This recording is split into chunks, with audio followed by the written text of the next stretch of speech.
Obrigada, Gustavo! Ó, graças ao Gustavo, estou gravando uma aula, tá, gente? Vocês não lembram, professora? Obrigada, Gustavo. Você vai casar com um anjo na tua vida. Então, todas as vezes que a gente fala de tipo penal e dentro da teoria do crime, eu tenho o tipo penal como fato típico, ilícito e culpável, não é isso? Esses são os 3 elementos básicos do direito penal. E nós vamos iniciar o estudo do fato típico. E dentro do fato típico, eu tenho que estudar a conduta, eu tenho que estudar o resultado naturalístico, eu tenho que estudar o nexo causal e eu tenho que estudar a tipicidade, ok? Tem que estudar tudo isso daí dentro do fato típico, ok? Então, iniciando o nosso estudo do fato típico. O que eu falei para vocês que nós vamos ver primeiro? Fato típico. A primeira coisa que nós vamos ver do fato típico é a conduta, gente. A conduta. E isso nós já vimos no fim do bimestre passado e vamos retornar agora para que vocês não se esqueçam, ok? Para que vocês não se percam de como que a gente viu no fim do bimestre passado. Então, é aqui que recomeça o nosso bimestre, o nosso segundo bimestre está aqui, e é a partir daqui que a gente vai estudar, tá bom? Então, dentro da conduta, e aí eu vou compartilhar com vocês a conduta. Olha aqui que eu vou fazer. Vou pegar o material em algum lugar aqui e vou compartilhar, ok? Como assim, professora? Você não está compartilhando? Estou sim, aqui eu tenho que simplesmente pegar aqui, ó. Pronto. Dentro daquilo que a gente chama de conduta. Conduta. O que eu tenho como conduta? Conduta é toda ação ou omissão humana. Então, sempre que a gente fala de conduta, eu tenho toda ação ou omissão humana. Ação é uma conduta positiva e omissão é uma conduta negativa, ok? É uma conduta negativa. Eu vou interromper para verificar o que vocês estão falando aqui. Tá bom, Letícia. Então, sempre que a gente fala, tá ruim, Laís, o áudio, vocês estão me ouvindo bem, gente? Falem aí para mim se vocês estão me ouvindo bem, assim. Agora não falo. Pessoal, vocês estão me ouvindo bem? Sim? Sim? Ouvindo. Então, tá bom. Então, tá. Então, conduta é toda ação ou omissão que realiza... Eu estou desativando aqui, que tem um povo que está com o microfone desativado, tá? Que realiza uma conduta. Essa ação, ela pode ser uma ação positiva ou também pode ser uma ação negativa, ok? Então, quando eu falo de toda ação ou omissão, eu estou relacionando a conduta. Quando a gente fala de conduta, gente, vocês têm que ter 3 elementos básicos na cabecinha de vocês. O primeiro é a exteriorização do pensamento do sujeito, quando o sujeito passa para o mundo exterior o que ele está pensando. O segundo é a voluntariedade, então é o elemento volitivo. É quando o sujeito age porque tem vontade de agir, ok? E o terceiro, nada mais, nada menos que a consciência. Ah, professor, mas você falou errado. Lá na apostila está exteriorização, consciência e voluntariedade. Não, a ordem não vai influenciar, ok? Então, sempre que falamos da conduta, lembram-se desses 3 elementos. A exteriorização dessa conduta, desse pensamento. O que é exteriorizar esse pensamento? É simplesmente ter para fora do mundo da realidade uma conduta que você traz aqui de dentro. Então, o que ele pressupõe? Ele pressupõe que haja um movimento no mundo da realidade e por isso ocorre aquilo que chamamos de exteriorização do nosso pensamento. E ele está dentro da conduta. Alguém aqui já agiu sem pensar? Mesmo quando você age irracionalmente, você está pensando, ok? Então, essa exteriorização ocorre a partir desse momento, tá bom? Quando a gente fala de consciência, é quando o sujeito sabe o que ele está fazendo. Então, ele toma consciência da conduta que ele está tomando. Como assim, professor, ele toma consciência? A partir do movimento corpóreo, que ele tem essa exteriorização, ele sabe o que está fazendo. Ele tem uma racionalidade para entender o que ele está fazendo. E por isso a gente fala de consciência. É ele saber o que está fazendo. Tanto é que os atos em que você realiza estando sem consciência não pode ser considerado um elemento perfeito da própria conduta. Por exemplo, ato de hipnose. Gente, ato de hipnose. Alguém que pratica o crime sobre hipnose, se você provar que houve esse crime, que o sujeito estava sob um estado de hipnose, eu retiro um desses elementos. Eu não consigo perfeitizar ou deixar a conduta perfeita. E retirando um desses elementos, eu vou ter uma possível forma de provar a própria inocência do sujeito. Outro exemplo de não ter consciência é o chamado sonambulismo. Quantas pessoas aqui em sonambulismo não praticam atos, né? A minha avó, na lua de mel, ela apanhou do meu avô, tá?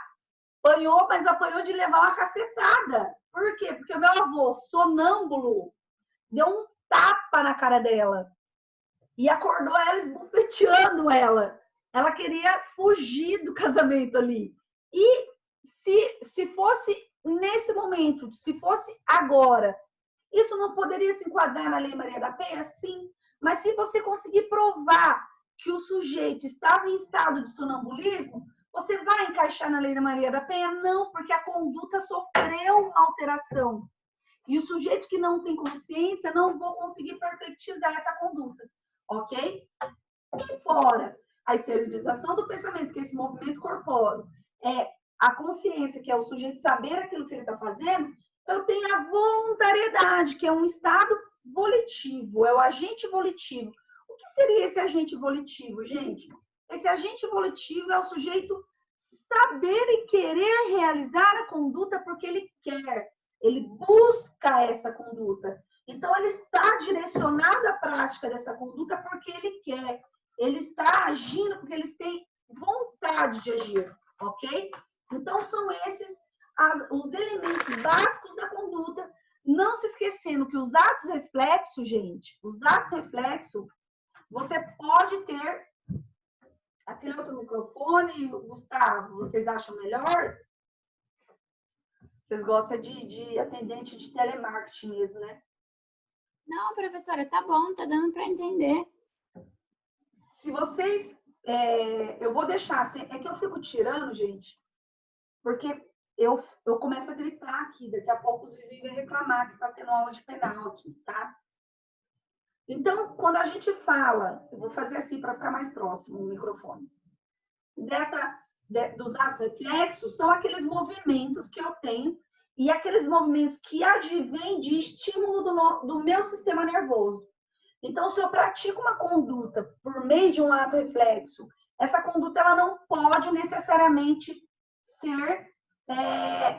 trazer uma possibilidade de penalização, de imputação para esse sujeito, ok? Então, eu tenho essa possibilidade, tá bom? Professor, o que seria ato reflexo? Ato reflexo pode ser um espirro, né? Pode ser um espasmo, um choque elétrico que o sujeito receber. Isso é um ato reflexo, né? Então, qualquer conduta que eu vier a tomar tendo esse ato reflexo não pode ser imputado para mim como crime. Eu tenho a possibilidade de trazer aqui e resolver a situação dizendo que a conduta não foi perfeitizada, ok?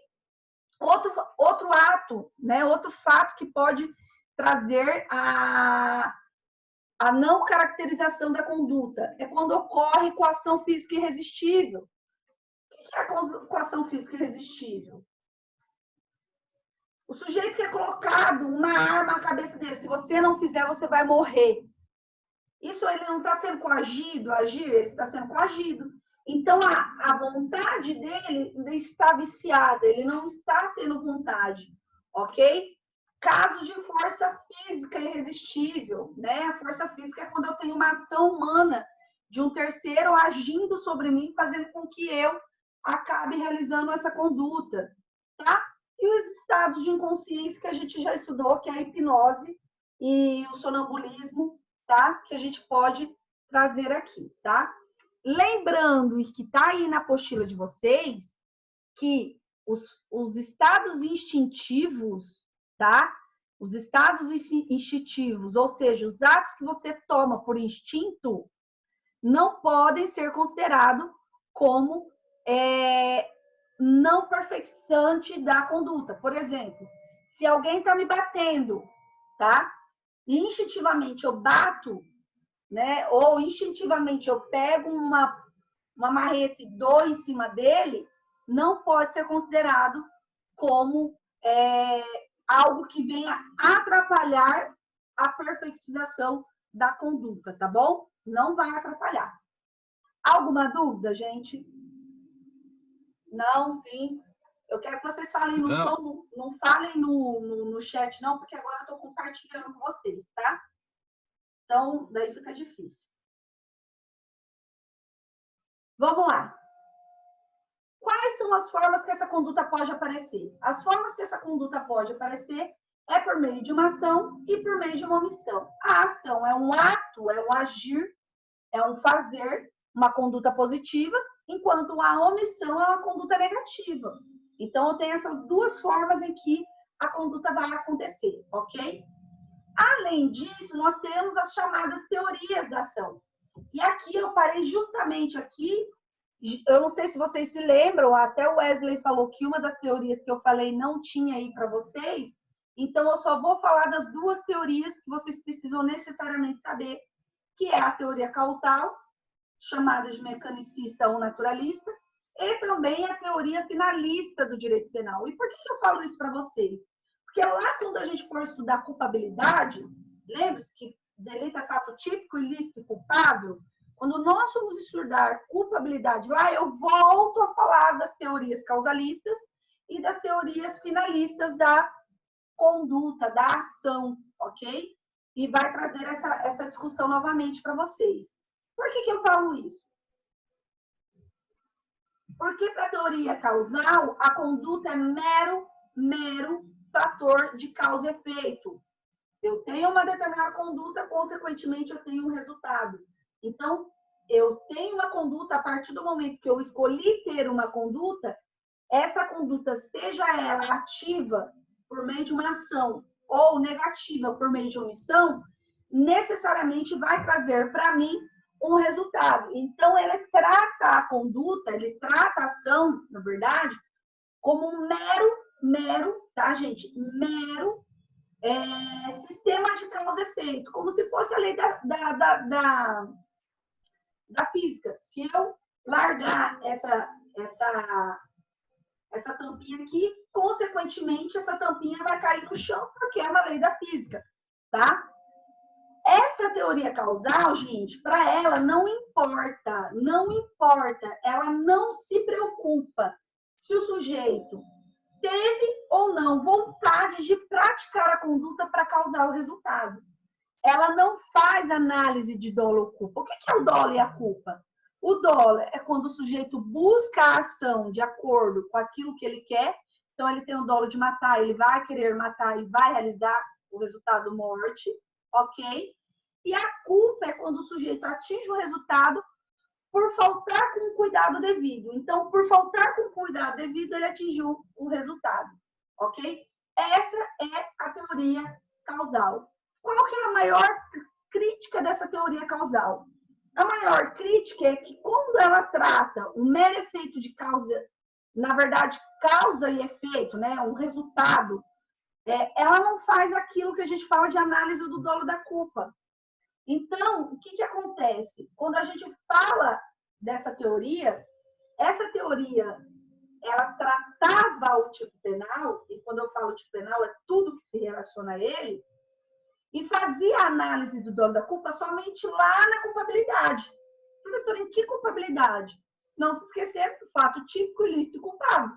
Então, somente aqui na culpabilidade é que ele ia analisar o dolo e a culpa, ok? Só que na culpabilidade, que onde a gente faz a reprovação do valor da conduta do sujeito, somente aqui, tá bom? Gustavo Nisa. Ô, Gu, fala, gente, fala. Porque eu não estava vendo, tá? Agora que eu estou vendo o bate-papo aqui, tá? Prof, é ação de agir ou ação de processo? É ação de agir, tá, Duda? Conduta negativa, com uma omissão, conduta positiva, com uma ação, tá? Gustavo, não entendi nada. Você não entendeu a teoria causal, Gustavo? Gu, aparece aí, responde.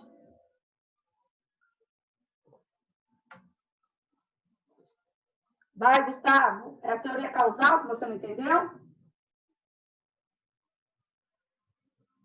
Tá sem microfone? Então, eu também não entendi a teoria causal. Então, vamos lá. Vamos voltar novamente aqui. Na teoria causal, o que acontece? Para a teoria causal, a ação, porque isso aqui é teoria da ação, ela vai explicar a teoria da ação, tá bom? Não vai se importar se o sujeito teve vontade ou não de provocar o resultado. Por exemplo, quando eu vou fazer uma análise da conduta do sujeito, eu não vou analisar se o sujeito quis ou não quis provocar o resultado. Professora, que resultado? Por exemplo, se eu vou fazer a análise de um resultado morte, tá? Tá prestando atenção? Se eu estou fazendo uma análise de um resultado morte, para a teoria causal, eu não vou verificar, tá? Ele quis. Gente, o iPhone do Lula tá acabando de entrar aí na sala. Vamos ver quem que é o iPhone do Lula. Ele quis participar desse resultado morte? Ele teve o dolo de conseguir a morte do sujeito? Ou ele teve a culpa de conseguir a morte do sujeito? Ou ele só está ligado na sua relação causal? Por exemplo, na teoria causal, Simone, se eu fosse pegar uma relação causal, eu estaria imputando o crime de homicídio até mesmo para o sujeito que vendeu a arma. Entendeu, Soli? Então, eu, Letícia, quero matar o João. Eu vou e compro uma arma. O sujeito que comprou a arma não comprou do comerciante? Comprou do comerciante. O comerciante não comprou do fabricante? Comprou do fabricante. Se eu for olhar para a teoria causal, ele não faz a análise do fabricante de arma. Ele quis o resultado morte do João, fabricante de arma? Não quis. Ok? Isso vocês vão entender lá nas concausas, que nós vamos voltar a falar disso. Tá? Mas para que vocês entendam. Então, ele não faz análise. Bastou ter o resultado, a conduta, ela decorre diretamente para causar o resultado. Ela da causa é um simples ato de causa e efeito. Porque eu não vou fazer análise se o sujeito queria ou não matar. Mas o sujeito que me vendeu a arma queria que o João morresse? Não. Ele nem sabia para que eu ia utilizar a arma. E já pensou se eu compro tudo legalizado ainda? O comerciante que me vendeu a arma sabia que eu ia utilizar para matar meu esposo? Não. Então, na teoria causal, quando ele fala da teoria causal, ele coloca o quê? Qualquer modificação que houver no mundo exterior decorre diretamente do comportamento humano. Então, ele não faz análise do dolo da culpa, ok? Ela não faz análise se aquele sujeito quis ou não quis realizar a conduta. Ele simplesmente imputa o resultado a todos que estão ligados por uma relação causal, independentemente do que está acontecendo. Por quê? Porque só trata da conduta, da ação, no caso, como uma conduta de causa e efeito. não se verifica esse elemento volitivo aqui dentro. Porque a teoria causal considera que o elemento volitivo ele só deve ser analisado quando eu for analisar a culpabilidade do sujeito, tá? Qualquer crime que vocês forem pegar depois de formados, vocês vão ter que fazer 3 análises. Qual é a primeira análise? Fato típico. E dentro do fato típico, o que vocês vão ter que ver primeiro? Conduta. O que vocês vão ter que ver depois? Resultado naturalístico. E depois, nexo de causalidade. E depois, tipicidade. E aí por diante. Porque aqui é o elemento do fato típico que eu vou fazer a análise. Tá? E a teoria causal fala que o elemento volitivo dolo e culpa eu não vejo aqui. Eu vejo só lá na culpabilidade. Conseguiu entender? Simone? Consegui. Ela só faz uma análise objetiva sem verificar elemento volitivo, tá? Sem verificar o dolo e a culpa, tá bom? Conseguiu entender, Gustavo? Responde aqui para a tia. Aqui no... Perfeito? Vamos passar para a teoria finalista. O que é a teoria finalista, gente? A teoria finalista da ação é a teoria que é adotada hoje pelo Código Penal Brasileiro desde 1984.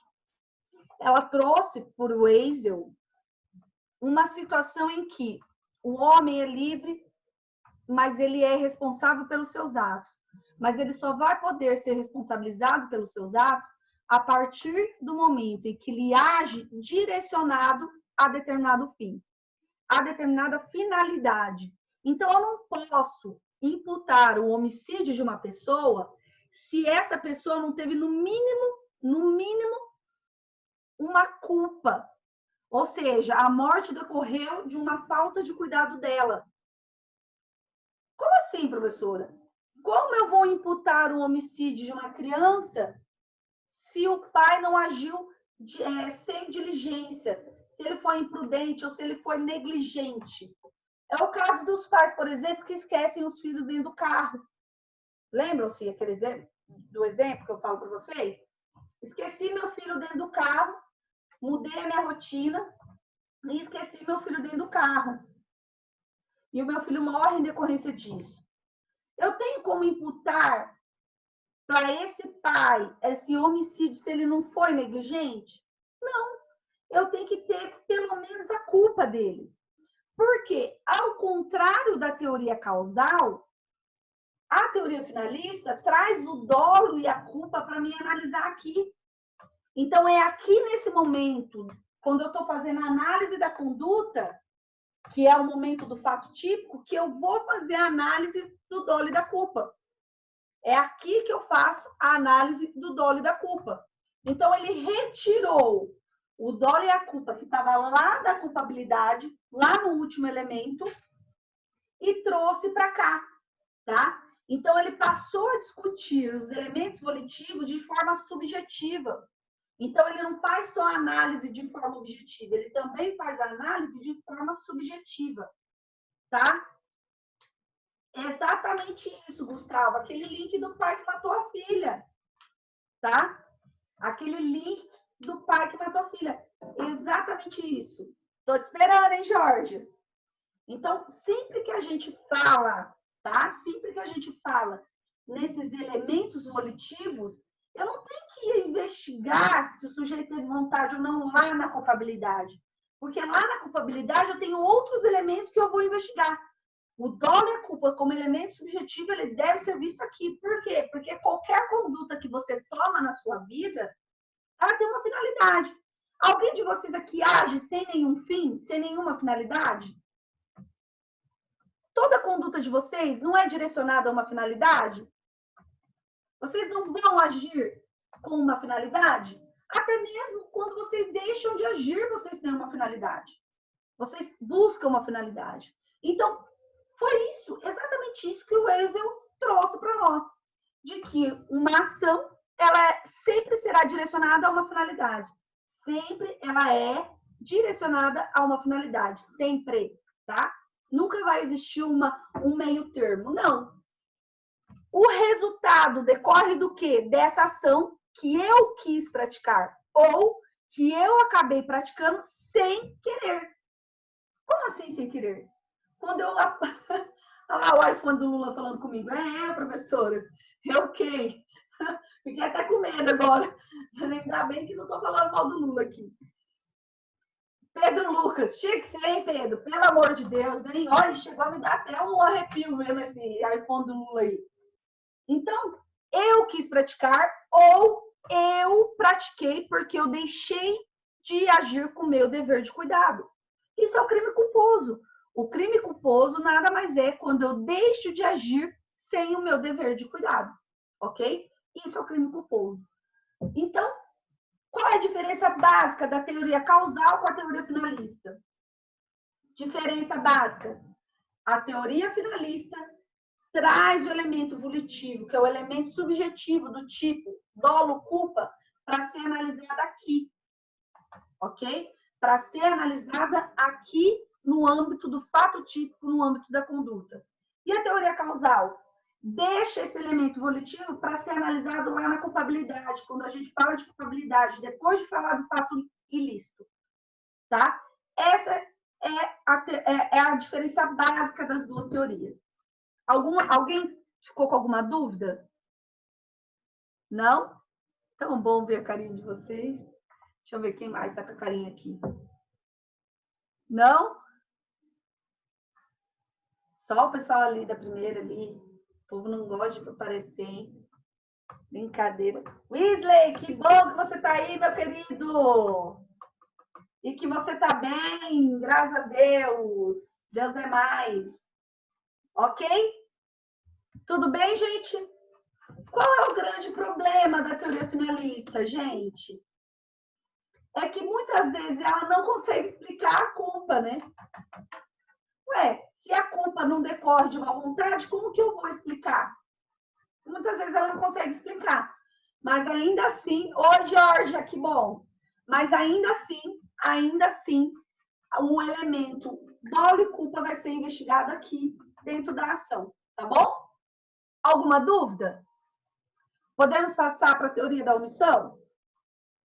Então, teoria da ação, teoria causal e teoria finalista. A teoria adotada é a teoria finalista, tá bom?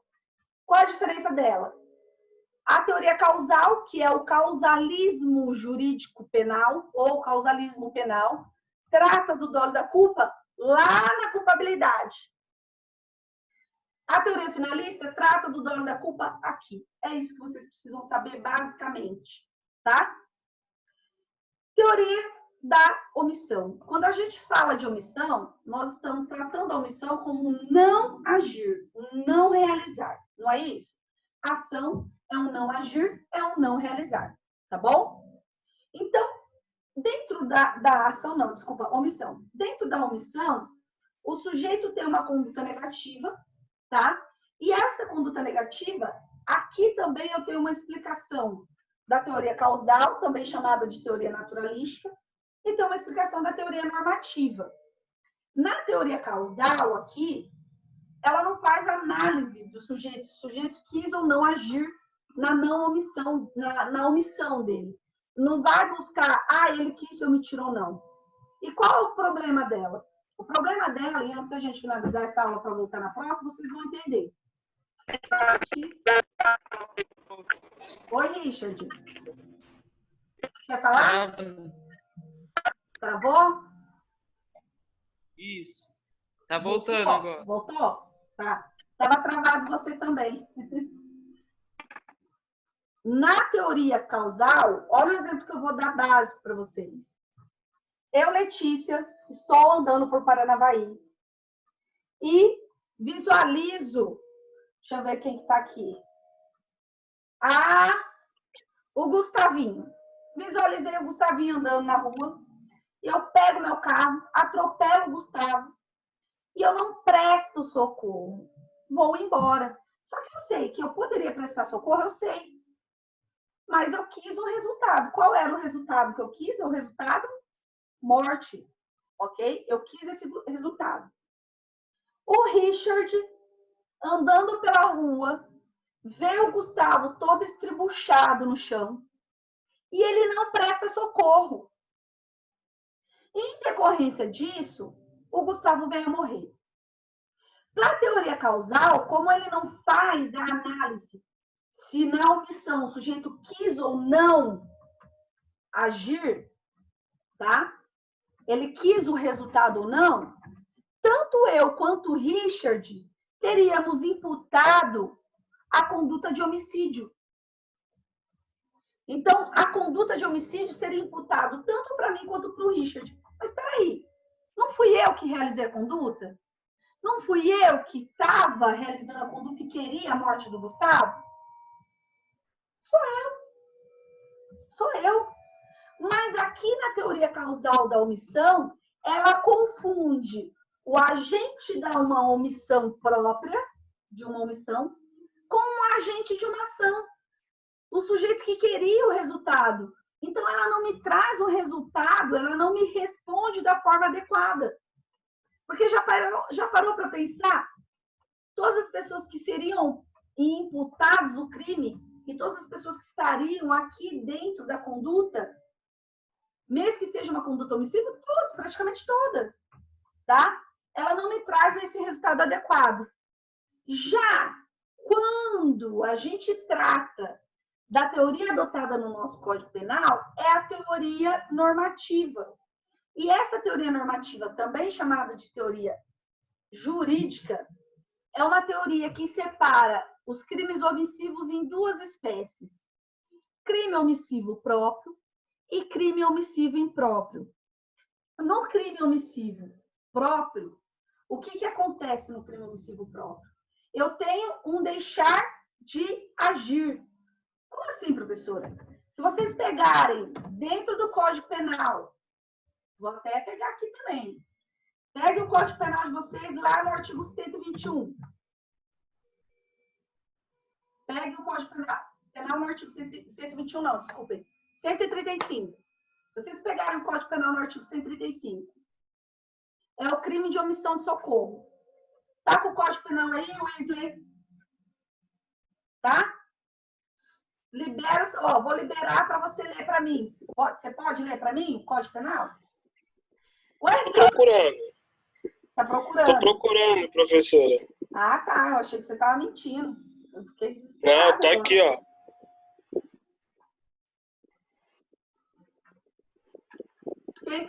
Quem tá com o Código Penal aí, fácil?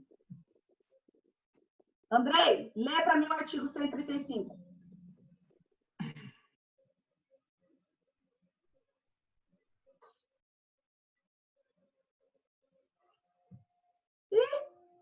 Você tá sem som? Calma aí.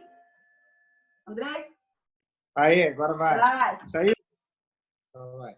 Vai. Deixar de prestar assistência, quando possível fazê-lo sem risco pessoal, a criança abandonada ou extraviada, ou a pessoa inválida ou ferida, ao desamparo ou em grave e iminente perigo, ou não pedir, nesses casos, o socorro da autoridade pública, pena, detenção de 1 ano e 6 meses ou multa.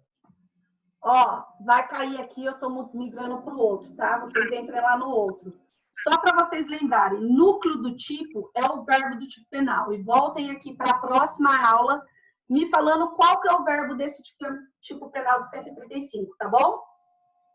Ok? Tô passando lá o link para vocês. Já. Esperando todos vocês lá.